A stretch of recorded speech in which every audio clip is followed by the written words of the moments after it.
Hey, so when it comes to stories, I've got a few items that people say that make them effective.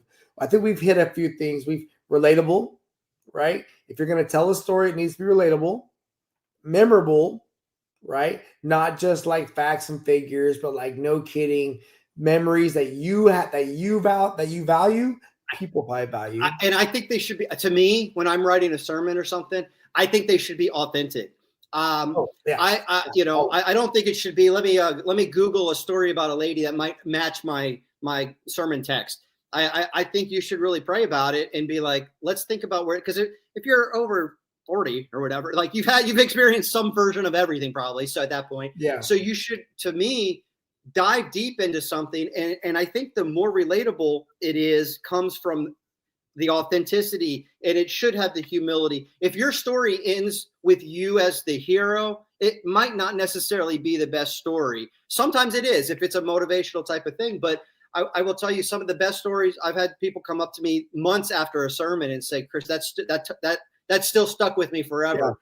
And it was a story of how bad I did it, how I screwed up, how it was wrong, how I'm embarrassed or ashamed of how I did it. And I'm not afraid to tell that story because it doesn't define me, and it doesn't have to yeah. define you either.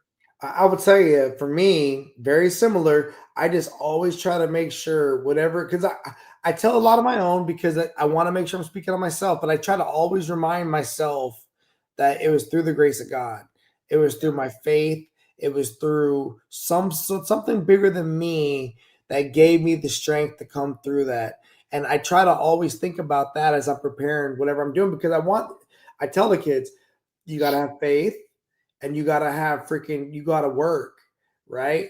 I believe that I don't like you all, like you've said several times tonight already. We've already earned our forgiveness. We've already earned our being saved.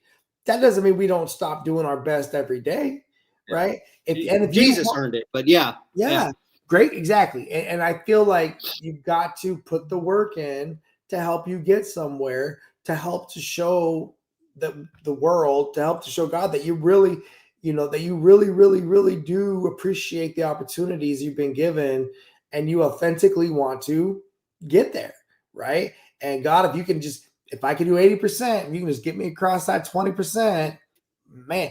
And oh, by the way, open yourself up and you might be impressed at how much really comes at you, right? You might be getting a lot yeah. more than you even imagined And, and can receive, right? and